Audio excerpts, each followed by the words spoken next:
Olá pessoal, hoje o objetivo do nosso trabalho é estabelecer uma relação entre a brincadeira e a cultura. Há quem diga que brincar é uma prática exclusiva das crianças. Por engano, a brincadeira também é uma atividade comum entre os adultos. Quantas vezes não ouvimos alguém se desculpar dizendo: "Olha, estou só brincando", ou "Desculpe, foi de brincadeira"? Além disso, conforme indicam estudos recentes, o hábito de brincar tem crescido entre os homens e mulheres que acabam, nos momentos mais livres, nos momentos de menor ocupação, brincando nos seus videogames, computadores, celulares, tablets ou smartphones. Quem aqui já não viu alguém, sobretudo no transporte público, lá com o seu celular, distraído, brincando de algum dos joguinhos e dos aplicativos que ele possui? Brincar foi uma prática bastante presente entre os adultos até a Revolução Industrial. Nessa ocasião, as pessoas passaram a ser mais controladas, confinadas e dispor de um tempo cada vez menor para descansar.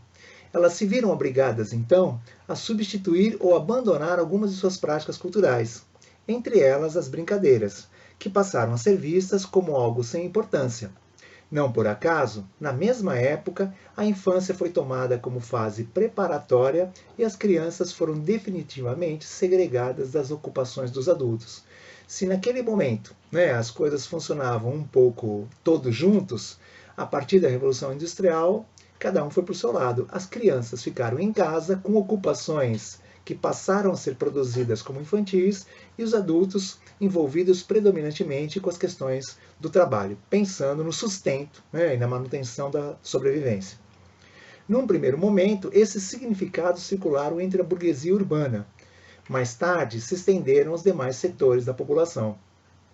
Obter sustento através do trabalho tornou-se uma incumbência dos adultos, enquanto as crianças, restritas às suas casas, passaram a brincar com objetos ou situações que simulavam obrigações do trabalho. Assim, a brincadeira transformou-se em um modo de iniciar as novas gerações no conjunto de regras da sociedade mais ampla.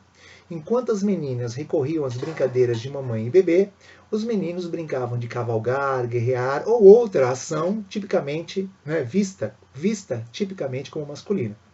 Um dos reflexos dessas transformações é facilmente percebido na história do brinquedo. Até o século XVIII, o brinquedo era compartilhado entre adultos e crianças, normalmente construído com o que sobrava das carpintarias, oficinas e dos fabricantes de velas. O capitalismo viu na produção em massa um meio de aumentar seus lucros, mudando completamente a cultura lúdica. Brinquedos foram inventados e produzidos aos milhares. Por sua vez, as crianças foram alienadas do processo de criação e transformadas em simples consumidoras. A oferta de brinquedos padronizados reserva ao mercado o poder do controle das propriedades e dos sentidos de brincar. Em certa medida, as crianças acabam brincando daquilo que o mercado produz e nesse objeto está incluído o significado que o mercado atribui àquele objeto, àquele brinquedo. Para ficar em apenas um caso, pensemos por um minuto no banco imobiliário. Que representações que veicula? Quais valores as crianças aprendem quando adquirem propriedades imaginárias? Quem se beneficia com a divulgação dos significados embutidos na compra e venda dessas propriedades? Sabemos que durante a brincadeira, o sujeito constrói simbolicamente a realidade e recria o existente. Não é apenas receptor do que acontece à sua volta. Ele ressignifica o que vê, ouve e experimenta mediante o confronto entre os elementos que acessa e o próprio patrimônio cultural. Nem tudo é assimilado imediatamente. Também há resistência, negociação e reelaboração. Então, não é que a criança, ao brincar de uma determinada brincadeira, ela se torna aquilo que a brincadeira está fazendo com que ela se torna aquela, ou ela, melhor dizendo, ela assume aquela posição que a brincadeira incita, mas ela não se torna aquilo que a brincadeira incita. Nem tudo é assimilado imediatamente. Também há resistência, negociação e reelaboração. A questão é que a brincadeira criativa e imaginária, enquanto forma infantil de conhecer o mundo, vem sendo ameaçada pelas representações disseminadas pelas mídias. Tomemos como exemplo os bonecos dos super-heróis ou os videogames inspirados nas produções do cinema. São indicativos que os significados do brincar são pautados externamente. A brincadeira é um fenômeno cultural que sintetiza os valores do grupo no qual se desenvolve. É impossível apontar claramente onde, quando e como surgiram as brincadeiras. O certo é que podem ser encontradas em todos os grupos sociais. Sua essência é a espontaneidade, seu teor, a liberdade. Brincamos porque gostamos de brincar, porque brincar, antes de tudo, nos faz bem. A brincadeira não se prende a amarras de nenhum tipo. Inicia e termina quando seus participantes assim o desejam. Tampouco resiste a imposições externas, pois suas regras e técnicas podem ser criadas e recriadas a qualquer momento. Tais pressupostos nos obrigam a rever o papel que algumas escolas atribuem às brincadeiras. Não faz o menor sentido empregá-las com objetivos pedagógicos, isto é, como estratégia para alcançar comportamentos desejáveis. Nós temos visto nos últimos 20 anos, aquela correlação entre essa brincadeira que contribui para o desenvolvimento de determinado aspecto cognitivo. Essa brincadeira contribui para o desenvolvimento de determinado comportamento afetivo social.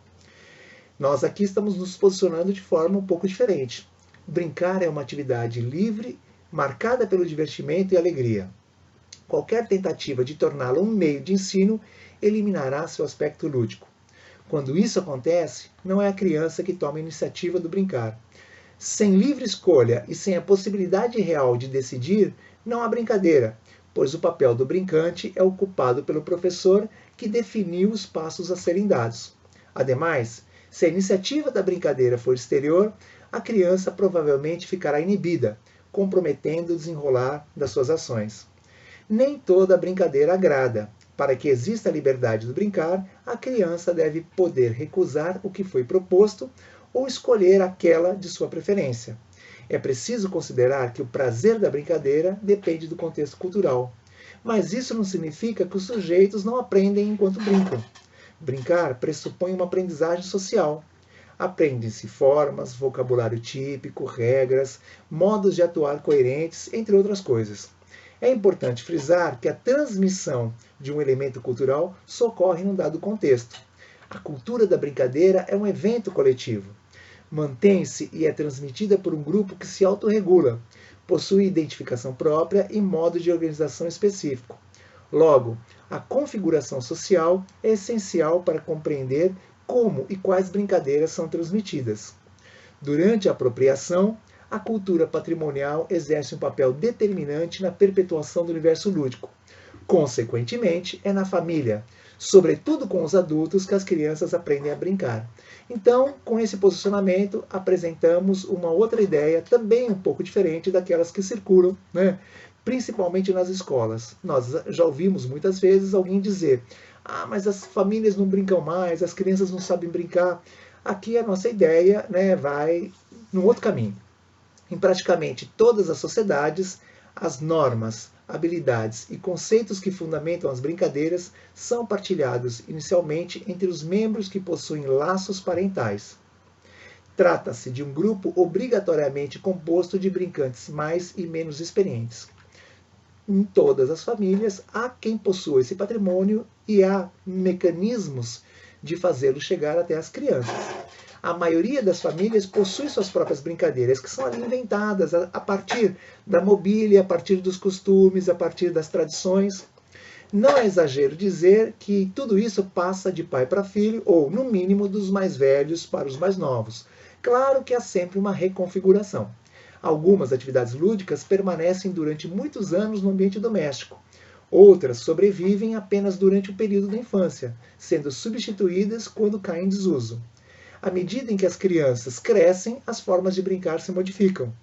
Quando bem pequenas, são socializadas em brincadeiras pautadas na repetição de gestos, músicas e enredos. Normalmente as crianças até pedem que essas brincadeiras sejam revividas e às vezes repetindo o que aconteceu no dia anterior ou na semana anterior. Mas quando as crianças crescem um pouco, já um pouquinho maiores, com ampliação dos recursos de interação e diversificação das experiências culturais, o repertório de brincadeiras da família também aumenta. No núcleo familiar, nem sempre os elementos básicos de transmissão da cultura lúdica são cumpridos à risca.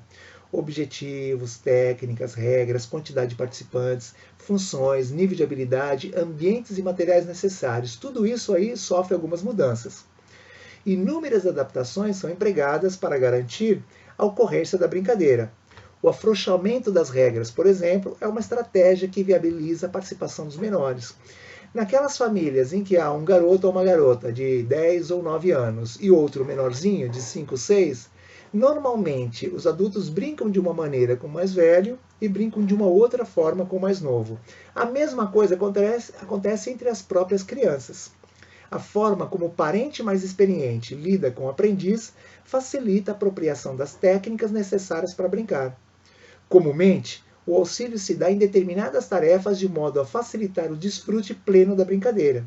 Em linhas gerais, o acesso ao patrimônio cultural lúdico se realiza quando os mais hábeis assim o permitem. A posição assumida pelo conhecedor tende a ser mais ativa, dando direção à brincadeira, arbitrando, indicando erros, etc. Enquanto a do iniciante é costumeiramente mais passiva, observando, esperando a decisão e ajudando. Penso que a maioria de nós já viu aquela prática bem comum naquelas comunidades onde as crianças empinam pipa. Durante a elaboração do pipa, você vê os pequenos ali do lado, rodeando, tentando brincar com as fitinhas, colocando a rabiola, ajudando o mais velho. Durante o processo de empinar, o pequeno fica segurando, esperando o vento, repetindo e acompanhando os mais velhos. Isso também é uma forma de se apropriar daquele patrimônio.